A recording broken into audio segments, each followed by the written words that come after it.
Hey everyone, it's Olivia. So, you know how sometimes you just get this burst of inspiration in the kitchen? Well, that totally happened to me the other day, and let me tell you, it did not go as planned. I decided, quite spontaneously, to try a new recipe. It looked so delicious in the picture, all golden and crispy and, well, edible. What I ended up with, however, was a whole different story. It was interesting, let's just say. I mean, honestly, it felt like a culinary explosion had happened in my kitchen. There was sauce everywhere, the dish itself resembled something from another planet, and the smell? Let's not even go there. But you know what? Even though it was a complete disaster, I couldn't stop laughing. The whole experience was just so ridiculously funny. It was one of those moments where you just have to shake your head and embrace the chaos. I'm still cleaning up the aftermath, but honestly, I wouldn't trade the memory for anything. You will not believe what happened next. So, let's begin our exciting journey of English improvement together. And remember, new videos are released daily focusing on English speaking and listening skills to help you improve and enjoy your learning journey. Okay, so, grab a cuppa, snuggle in, because this is a story. A scrapbook story. And trust me, it's more than just glue and glitter. It's a whole journey. You ready? It all started messy. My grandma's attic. Dust motes dancing in the shafts of sunlight slicing through the grimy window panes. The air thick with the scent of mothballs and forgotten things. I was on a mission, see? My parents were clearing out the house after Grandma passed, and I, sentimental sap that I am, was determined to salvage something, anything, that held a spark of her. And boy, did I find something. Not one thing. A trove. Boxes overflowing with photographs. Black and white, sepia-toned, faded Polaroids, each one a whisper of a memory. There were birthday cards with loopy handwriting, postcards from far-off places I'd only dreamed of, ticket stubs from concerts and plays, even dried flowers tucked between the pages of old books. You know, the kind of stuff that usually ends up in the donate pile. But not for me. No way. These weren't just dusty relics, they were pieces of my grandma. Pieces of my history. And right then and there, amongst the cobwebs and forgotten treasures, the idea sparked. A scrapbook. A tangible, vibrant testament to a life well lived. Now, I'm not crafty. At all. My attempts at DIY usually end in minor injuries and a lot of swearing. But this felt different. This was important. So, armed with a surge of inspiration, and a mild caffeine buzz, I headed to the craft store. Oh, the craft store. It's like a wonderland of colorful chaos, isn't it? I wandered the aisles, overwhelmed by the sheer volume of stuff. Glitter glue, patterned paper, decorative scissors that could cut a zigzag, a scallop, or even, get this, a tiny little star. It was sensory overload. I felt like a kid in a candy store, except instead of sugar, I was craving, well, everything. I grabbed a plain scrapbook, a hefty one, with thick pages that felt substantial, like they could hold the weight of memories. Then came the paper. So much paper. Floral prints, geometric patterns, textured cardstock. I ended up with a pile that could rival a small forest. And don't even get me started on the stickers. Puffy stickers, sparkly stickers, stickers shaped like tiny cameras and miniature Eiffel towers. I went a little overboard. But hey, no regrets, right? Back home, I spread everything out on my dining table. It looked like a craft explosion. My cat, Winston, was fascinated. He kept batting at the dangling ribbons and trying to eat the glitter glue. I shooed him away gently, took a deep breath, and froze. Where do I even begin? This mountain of materials suddenly felt daunting. The photos stared back at me, their silent stories waiting to be told. I felt a pang of doubt. What if I messed it up? What if I couldn't do justice to these precious memories?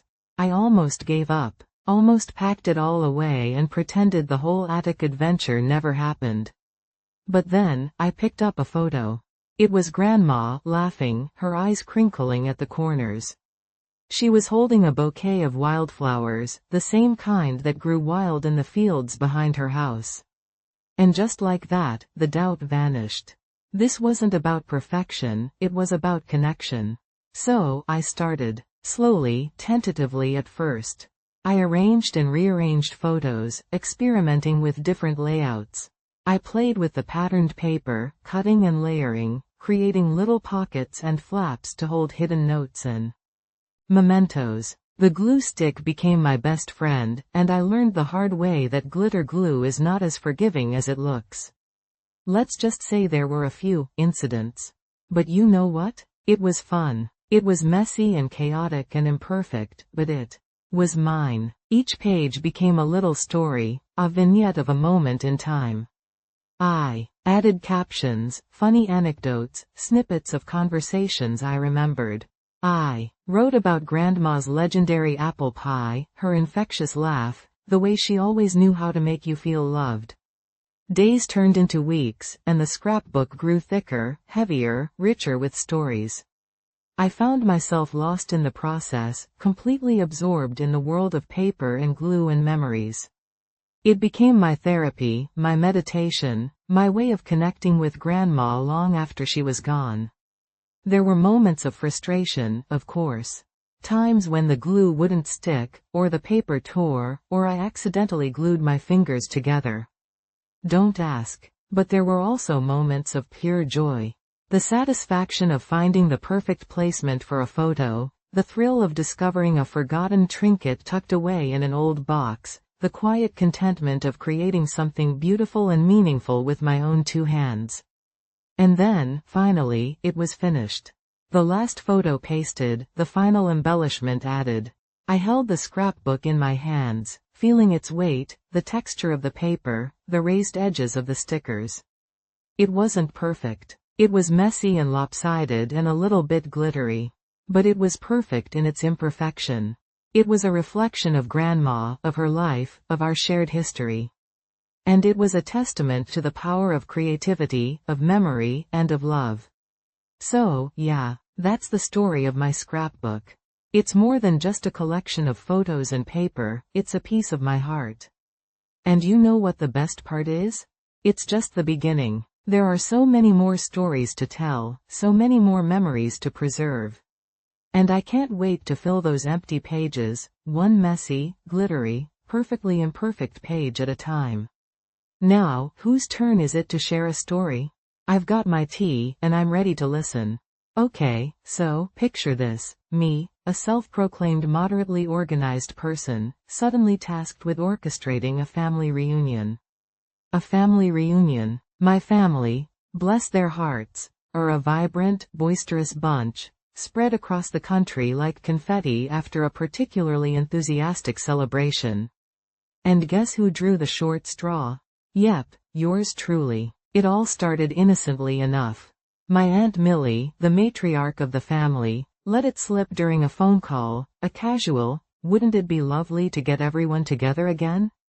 And before I knew it, the seed was planted, sprouting into this mammoth undertaking. You know how these things are, right? One minute you're suggesting a potluck, the next you're booking a campground and ordering custom t-shirts. The first hurdle, and let me tell you, it felt like scaling Mount Everest in flip-flops, was finding a date. Trying to coordinate the schedules of 30-something individuals, ranging from toddlers with unpredictable nap times to teenagers with even more unpredictable social lives, felt like trying to herd cats. Emails flew back and forth, phone calls filled with hesitant maybes, and definite no's, and my meticulously crafted spreadsheet started resembling a Jackson Pollock painting. Weeks turned into a month, filled with compromises, negotiations, and the occasional desperate plea to the universe for patience. Finally, a date emerged, shimmering like a beacon of hope in the chaos, the last weekend in July. A collective sigh of relief, or perhaps just my own, echoed across the digital landscape. Next up, the venue. Did we want a rustic cabin retreat? A beachside getaway? A sprawling campground with questionable bathroom facilities? The debate raged on. My cousin, bless her adventurous soul, suggested a yurt retreat in the mountains. While I admired her free spirit, the image of my 80-year-old grandma navigating a composting toilet wasn't exactly filling me with joy. So, after much deliberation, we landed on a charming lakeside resort, complete with individual cabins, a communal dining hall, and, thank goodness, indoor plumbing. Then came the fun part, the activities.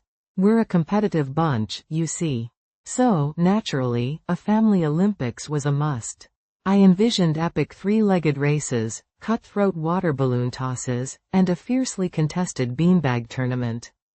My brother, ever the comedian, suggested a grandma's favorite recipe cook-off, which, knowing grandma's penchant for experimental culinary creations, promised to be either a delicious triumph or a spectacular disaster. We also planned a talent show, a platform for showcasing hidden, and sometimes questionable, talents, ranging from my niece's surprisingly impressive yodeling skills to my uncle's less than impressive attempts at magic. The weeks leading up to the reunion were a blur of online shopping, frantic list-making, and the constant, nagging feeling that I was forgetting something crucial. Did we order enough plates? Were there enough sleeping bags? What about mosquito repellent? The sheer number of details was enough to make my head spin. The day finally arrived. Driving to the resort, I felt a mixture of excitement and sheer terror. What if everyone hated it? What if the weather was terrible? What if the carefully planned Olympics devolved into a family feud? You know, the usual pre-event anxieties. But then, something magical happened. As cars started pulling into the parking lot, as familiar faces emerged, beaming with anticipation, as hugs were exchanged and laughter filled the air, all my worries melted away. Seeing my family, gathered in one place, after so long apart, was worth all the stress, all the planning, all the frantic emails. The weekend unfolded like a dream. The Olympics were a riot, a chaotic blend of laughter, friendly competition, and the occasional dramatic fall, my uncle, again, with the magic.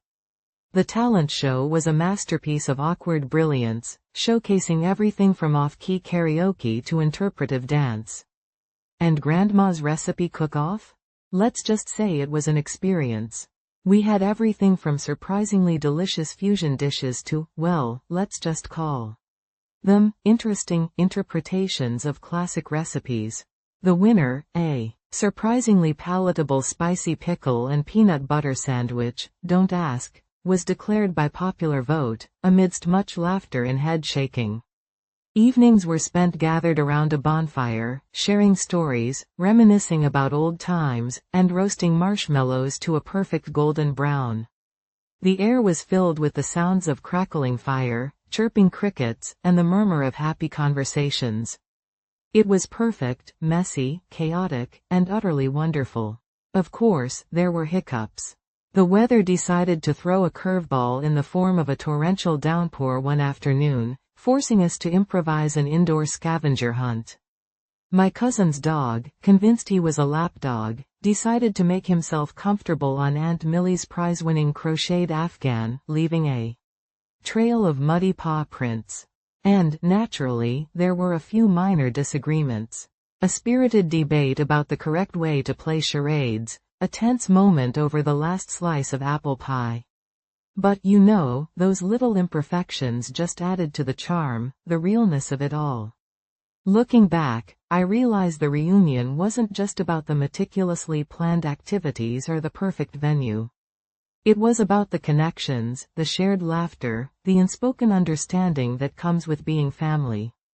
It was about creating memories, bridging distances, and celebrating the messy, beautiful tapestry that is our family history. So, would I do it again? Honestly? Ask me in a year.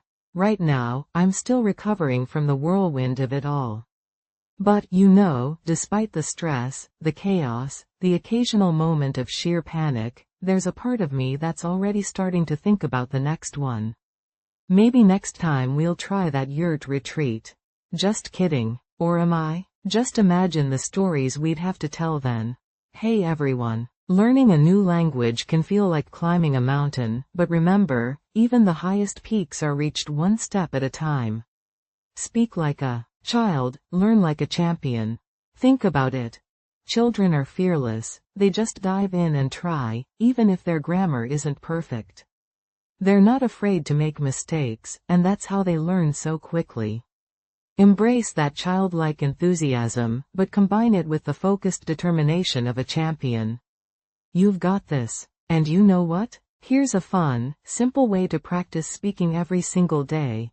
Describe your outfit of the day. Seriously, it's that easy. While you're getting ready in the morning or even while you're cooking breakfast, just talk about what you're wearing.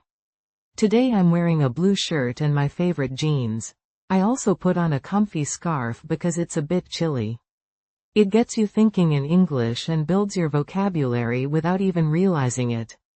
It's such a light, easy practice, and it makes getting dressed a little more fun. Now, I know learning a language can be challenging. Fear of forgetting vocabulary mid-sentence, that's a real thing, isn't it? You're speaking fluently, feeling confident, and suddenly, poof. The word you need vanishes. It's like your brain plays hide and seek at the worst possible moment. Believe me, we've all been there. It's perfectly normal, and it definitely doesn't mean you're not making progress. Speaking of challenges, you will not believe what happened to me the other day. I was at the coffee shop trying to order my usual latte, and there was a slight misunderstanding about the size. It got me thinking, how do you deal with misunderstandings in English conversations? It can be a little tricky sometimes, right? Share your tips and tricks in the comments below. I'm always learning, and I'm sure others would love to hear your experiences too. Okay, so, you are never going to believe this pizza topping story. Like, never. Grab a cup of something warm, settle in, because this one's a saga. It all started, innocently enough, on a blustery Tuesday. You know those Tuesdays, right? The ones where the week feels like it's already a marathon and you're just dragging yourself towards the finish line, which is Friday afternoon. Anyway, I was craving comfort. And what screams comfort louder than pizza? Exactly. So, I call up my usual pizza place, Paolo's Pizzeria. Paolo's is a classic. Red checkered tablecloths, the smell of garlic and oregano hanging thick in the air, Sinatra crooning softly from the speakers, it's my happy place. I usually stick to my tried and true pepperoni, maybe a little mushroom if I'm feeling adventurous. But that Tuesday, something different was calling me. I'm scrolling through their online menu, because who calls anymore? And my eyes land on this thing. It's called the Adventurer's Special. Now, I'm not usually an adventurer, especially not with my food. I'm a creature of habit, what can I say? But the description. Oh, the description. It was a whirlwind of exotic ingredients, artichoke hearts, sun-dried tomatoes, black olives, feta cheese, and, wait for it, pickled ginger. Pickled ginger. On pizza. I stared at the screen. My eyebrows, I'm sure, were somewhere near my hairline. Pickled ginger? That tangy, sweet, spicy little condiment? The thing I usually associate with sushi? On a pizza? My brain did a little short circuit. It just didn't compute. But something inside me, some rebellious little spark, whispered, go on. Live a little. And you know what? I did. I clicked, add to cart. I felt a little thrill, a little flutter of nervousness, like I was about to jump off a diving board into the unknown. The wait for the pizza was agonizing. Every tick of the clock felt like an eternity. I paced around my apartment, second-guessing myself. Had I made a terrible mistake? Was this culinary abomination going to ruin pizza for me forever? I imagined Paolo, the pizzaiolo himself, shaking his head in dismay as he slapped that pickled ginger onto my pie. Finally, the doorbell rang. My heart hammered in my chest. I opened the door to the delivery guy, a young man with a kind smile and a giant pizza box. The aroma that hit me was unusual. It was the familiar comforting scent of pizza, but with this sharp, almost floral undertone. It was intriguing. I tipped the delivery guy, practically snatched the box from his hands, and hurried back inside. I placed the box on my kitchen counter, took a deep breath, and opened it. And there it was, my adventurer's special. The cheese was bubbly and golden, the crust perfectly browned. The artichoke hearts, sun-dried tomatoes, and olives looked inviting. And then, nestled amongst all those familiar toppings, were the glistening, pink slivers of pickled ginger. They looked, surprisingly, at home. I grabbed a slice. The steam rose up, carrying that complex aroma. I closed my eyes for a moment, took another deep breath, and then I took a bite. The initial taste was unexpected.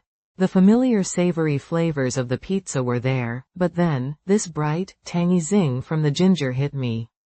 It was like a tiny explosion of flavor in my mouth. My eyes widened. I chewed slowly, savoring the strange combination.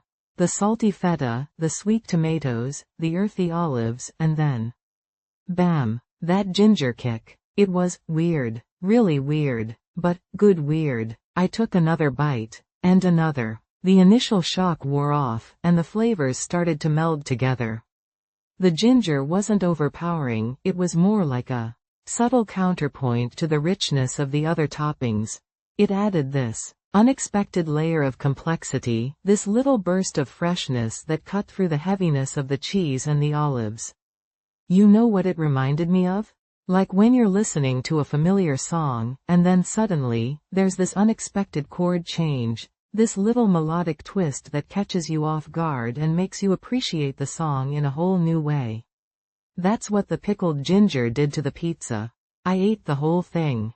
Every single slice. And guess what? I didn't regret it. Not one bit. In fact, I felt exhilarated. I had stepped outside my comfort zone, tried something new, and discovered that, hey, sometimes, the weirdest combinations can be the most delicious. Now, I'm not saying pickled ginger on pizza is going to be everyone's cup of tea. It's definitely an acquired taste. But for me, it was a revelation. It was a reminder that sometimes, the best things in life are the things we least expect. The things that challenge our preconceived notions, that push us outside our culinary comfort zones. So, what's the moral of the story? I don't know, maybe it's, don't knock it till you try it. Or maybe it's, be open to new experiences, even if they seem a little out there. Or maybe it's just, sometimes, pickled ginger on pizza is surprisingly delicious. Whatever the takeaway, I'll tell you this.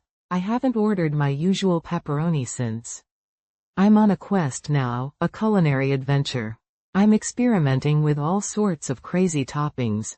Pineapple and jalapeno? Done. Corn and black beans? Bring it on. I'm even thinking of trying durian. Okay, maybe not durian. But you get the idea. The world of pizza toppings is vast and full of wonders. And I, my friend, am ready to explore it, one strange and delicious slice at a time. So, next time you're ordering pizza, think about stepping outside your comfort zone. You never know what culinary masterpiece you might discover. And if you happen to try pickled ginger, let me know what you think. I'm dying to know if I'm the only one who thinks it's weirdly wonderful. So, you want to hear about my creative writing course? Oh, it's a story, all right. A story full of, well, stories. Grab a cuppa, settle in, because this is a good one. You see, I've always loved stories. Devouring books since I could decipher words, scribbling little tales in notebooks with glittery gel pens, the whole 9 yards. But writing? Properly? That felt like a different beast altogether. Like trying to tame a wild, sparkly unicorn with a feather duster. You know what I mean? It felt impossible. So, for years, it was just a dream tucked away in a dusty corner of my mind. Then, one gloomy Tuesday, it was definitely a Tuesday, I remember the distinct Tuesday-ness of it, I stumbled across an ad for a creative writing course at the local community center. It was one of those serendipitous moments, like the universe was nudging me with a giant, sparkly elbow. Go on, it seemed to say, give it a go. And you know what? I did. The first day, I was a nervous wreck. Picture this. A room full of strangers, all presumably harboring secret literary ambitions, and me, clutching a notebook like a life raft. The smell of old books and freshly brewed coffee hung in the air, a strangely comforting combination. I remember the instructor, a woman with kind eyes and a mischievous smile. Her name was Sarah. She had this calm, encouraging aura that instantly put me at ease. We started with introductions, and oh boy, the range of people. A retired teacher with a twinkle in his eye who wanted to write children's books, a young barista who dreamed of crafting epic fantasy novels, a shy accountant who confessed to a secret love for haiku. It was a glorious mix. The first few weeks were a whirlwind of brainstorming sessions, freewriting exercises, and character development workshops. We learned about plot structure, dialogue, showing versus telling, all the technical stuff. But it wasn't dry or boring, not with Sarah. She had a way of making even the most complex concepts feel exciting, accessible. We'd analyze excerpts from our favorite books, dissect movie scenes, even act out dialogues. It was liberating. One of the first assignments was to write a short story about a childhood memory. I chose to write about the time I accidentally set the kitchen curtains on fire while trying to make toast.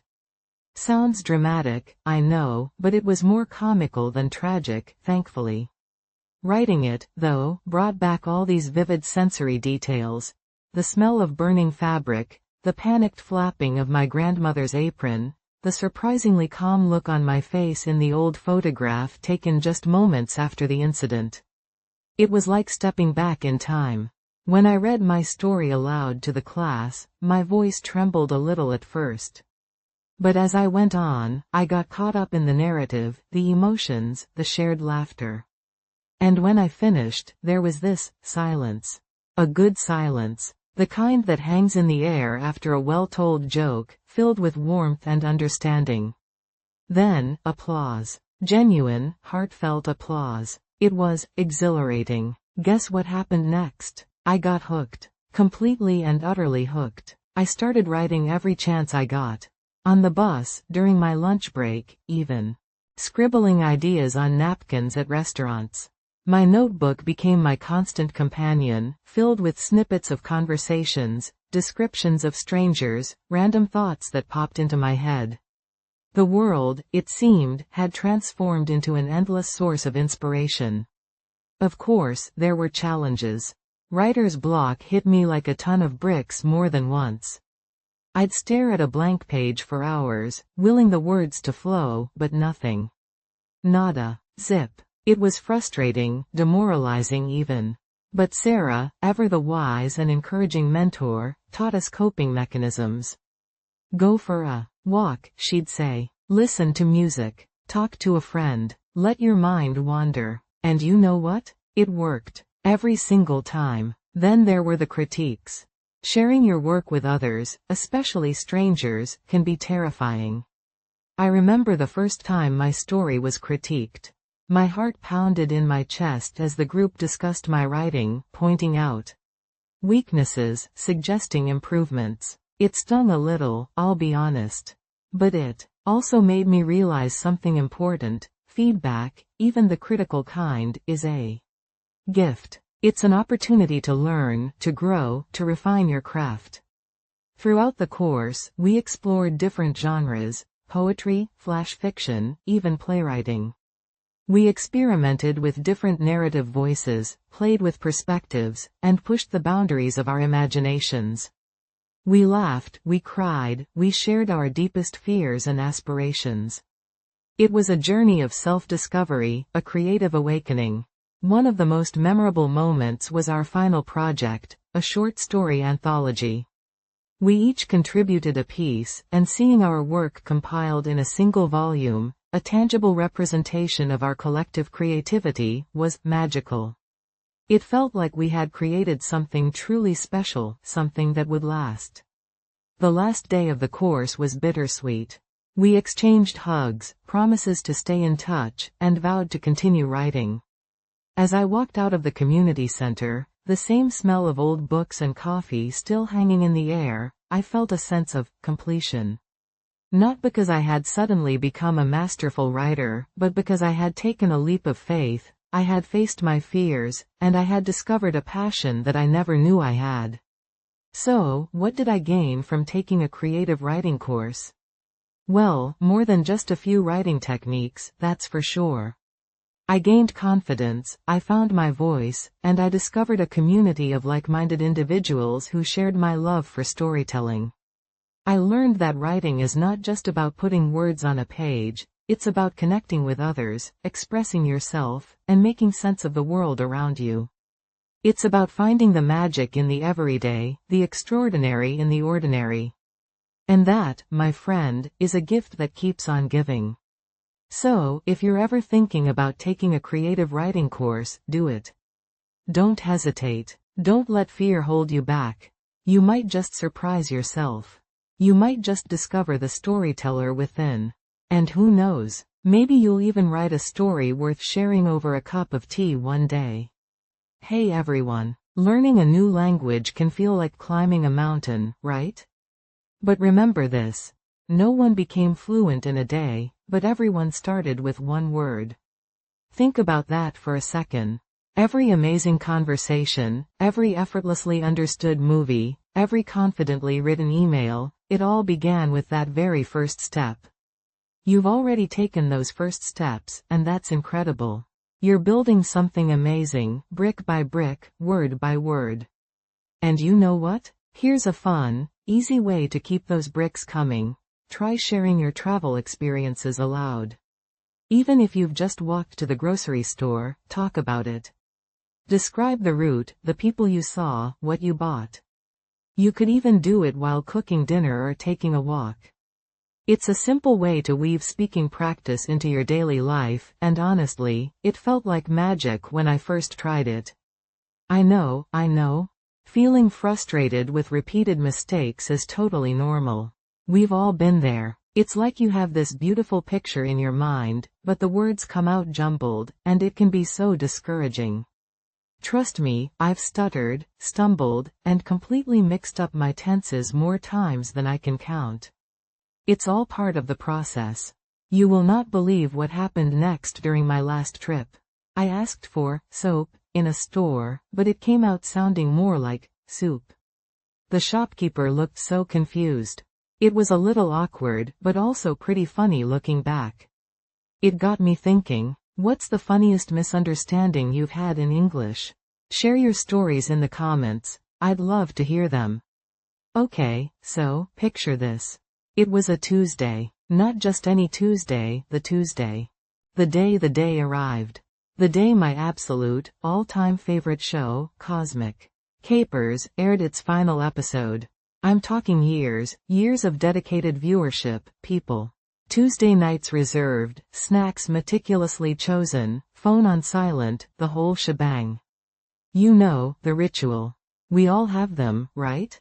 Cosmic Capers, for the uninitiated, and honestly, I pity you, was this gloriously bonkers space opera about a crew of intergalactic misfits on a sentient spaceship. Think, Firefly meets Muppet Show, with a dash of Doctor Who thrown in for good measure. It was hilarious, heartwarming, and just the right amount of weird. Captain Callisto, a 6-foot-tall talking hamster with a penchant for opera and laser pistols? Iconic. Zerga, the stoic, seven-eyed alien navigator who communicated solely through interpretive dance. Genius. I could go on, and on, and on, but I digress. The lead up to the finale was intense. Online forums were buzzing, fan theories were flying, and the anticipation was palpable. I'd even baked a cake. A rocket-shaped cake, mind you, with edible glitter and sparklers. Slightly over the top? Maybe. But hey, we're talking about the end of an era here. On the day itself, I was a nervous wreck. I felt like I was about to go on a first date, a job interview, and skydiving all at the same time. Butterflies in my stomach, sweaty palms, the works. I remember pacing around my apartment, tidying things that didn't need tidying, rearranging my cosmic capers merchandise. I had a lot of merchandise. My roommate, bless her soul, just kept giving me these wide-eyed, slightly concerned looks. "Are you sure you're okay?" she asked, like I was about to spontaneously combust. Yeah, fine, just excited," I mumbled, attempting a casual shrug that probably came across as a full-body tremor. Finally, 8 p.m. rolled around. I dimmed the lights, lit a celebratory candle because why not? And settled onto my couch, clutching a plush Captain Callisto doll like a lifeline. My heart was pounding. The familiar theme music started, those glorious, slightly off-key trumpets blasting through my speakers. And then, it began. Now, I'm not going to spoil the ending for anyone, you know, in case some benevolent alien race decides to revive the show someday. But let's just say it was emotional. Like, really emotional. Laughs, tears, gasps, the whole gamut of human experience crammed into a single hour. There was a particularly poignant scene between Captain Callisto and Zerga that, I kid you not, had me sobbing into my rocket cake. The frosting was blue, so my face ended up looking like a Smurf had exploded on it. Attractive, I know. As the final credits rolled, a wave of emptiness washed over me. Like a void had opened up where my Tuesday night ritual used to be. It was weird. It felt like saying goodbye to old friends. I mean, I knew they weren't real, but they'd been a part of my life for so long. You know what I mean? They were my quirky, intergalactic comfort blanket. And now, poof, they were gone. I just sat there, staring blankly at the screen, the remnants of my Smurfified face reflecting back at me. The silence in the apartment was deafening. Even the usually bustling city outside seemed to have hushed in respectful mourning. Okay, maybe I'm being dramatic, but that's how it felt. My roommate peeked her head around the corner. "So, how was it?" she asked tentatively. "It's over," I whispered, my voice hoarse from all the emotional rollercoastering. She came and sat beside me, patting my arm awkwardly. "Want some ice cream?" she offered, like ice cream could magically mend the gaping hole in my soul. And you know what? It kind of did. We ended up digging into a tub of mint chocolate chip, dissecting the finale scene by scene, laughing, crying, and reminiscing about our favorite, cosmic capers, moments. Like the time Captain Callisto accidentally swallowed a black hole and burped up a galaxy. Or the time Zerga's interpretive dance inadvertently started a galactic war. Good times. The next few days were rough. Tuesday nights felt strangely empty. I kept reaching for the remote, only to remember there was no new cosmic capers to watch. I wandered around the apartment like a lost puppy, muttering quotes from the show to myself. My roommate started hiding the plush Captain Callisto doll, fearing for my sanity. But slowly, gradually, I started to adjust. I rediscovered other activities. I started reading again. I went out with friends. I even attempted to bake a non-rocket-shaped cake. It was a disaster, by the way, looked like a deflated soufflé, but hey, at least I tried. The funny thing is, even though the show ended, it didn't really end. The memories, the laughter, the sheer joy it brought me, that stayed. It became a part of my personal history, a shared experience with other fans, a source of inside jokes and fond recollections. We still talk about it, you know? My friends and I. We quote lines, we share fan art, we speculate about what the characters might be up to now. It's like this little secret club, this community built around a shared love for a ridiculously silly space opera about a talking hamster and a dancing alien. And honestly, I wouldn't trade it for the world. It taught me the importance of finding joy in the absurd, of embracing the weird, and of appreciating the power of storytelling to connect us, even across galaxies. So, yeah, the day my favorite TV show ended was bittersweet. It was a loss, for sure. But it was also a beginning. The beginning of a new chapter, filled with new adventures, new stories, and new rocket cakes. Hopefully ones that don't end up smeared all over my face. But hey, even if they do, at least I'll have a good story to tell, right? And who knows, maybe someday, somehow, Captain Callisto and Zerga will return. A girl can dream, can't she? Right? Right? Okay, I'll stop now. You probably think I'm completely bonkers. But hey, as Captain Callisto always said, embrace the bonkers, my friend.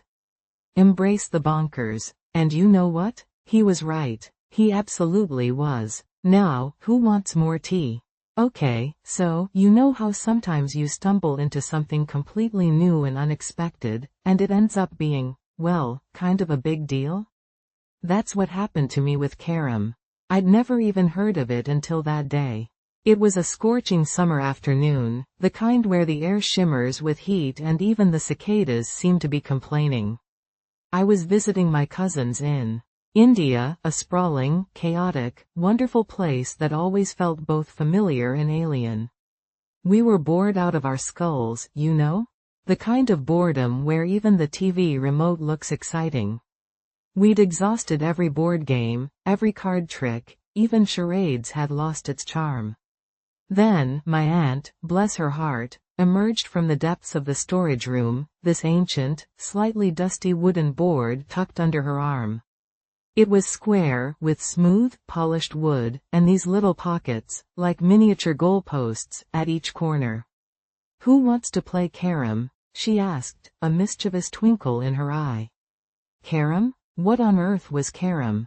I exchanged confused glances with my cousins, who, surprisingly, seemed to know what she was talking about. They perked up instantly, shedding their boredom like a snake sheds its skin.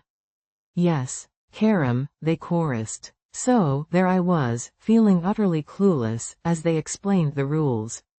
It sounded simple enough. Flick these little wooden discs, called strikers, with your finger, and try to sink the bigger, black and white coin-like pieces into the corner pockets.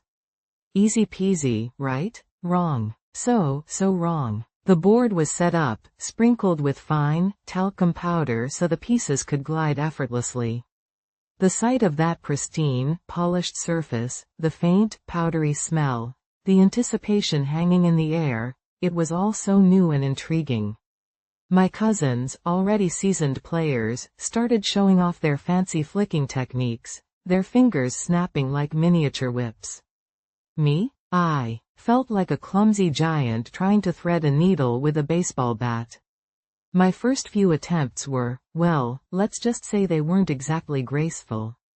I'd flick the striker, and it would either barely move, or it would go flying off the board completely, landing with a pathetic thunk on the floor.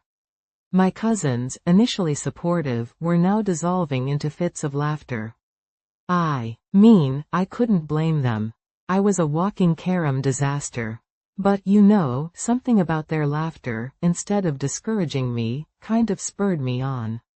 I'm a bit stubborn like that, I guess. I decided, right then and there, that I would learn to play this game, even if it took me all day. So, I observed. I studied how they held the striker, the angle of their fingers, the precise flick of the wrist. I asked questions, a million questions, about the rules, the strategies, the little nuances of the game. They teased me mercilessly, of course, but they also patiently showed me the ropes. Slowly, ever so slowly, I started to get the hang of it. My strikers began to move with more purpose, occasionally even hitting a target. The first time I actually pocketed a piece, a black one, I let out a whoop of triumph that probably startled the neighbors. It felt like winning an Olympic medal, I swear. But it wasn't just about the winning, you know? It was the whole experience. The rhythmic click-clack of the strikers hitting the coins, the hushed Concentration as we took our turns, the playful banter and the occasional burst of laughter, it was all so absorbing. It was more than just a game, it was a connection. We were building something together, a shared experience, a memory. The afternoon melted away into evening, the heat giving way to a cool breeze that drifted in through the open windows. The setting sun cast long, dramatic shadows across the room, illuminating the carom board in a warm, golden light. We played game after game, our skills improving with each round. I even managed to develop my own little flick, a sort of awkward but surprisingly effective under the fingerspin. Guess what happened next? I actually won a game. I know, right? I couldn't believe it myself.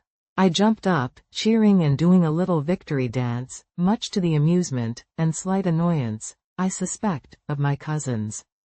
They were good sports about it though, congratulating me and, I think, secretly impressed by my unexpected progress. That day, I discovered more than just a game. I discovered a hidden talent, a surprising competitive streak, and a deeper connection with my family. Carom became our thing, our ritual. Every time I visited, the carom board would be dusted off, the talcum powder sprinkled, and the click-clack symphony would begin anew. It's funny, isn't it? How something so simple, so seemingly insignificant, can leave such a lasting impression. I still have a carom board of my own now, a reminder of that sweltering summer afternoon, the sound of laughter, the thrill of victory, and the joy of connection.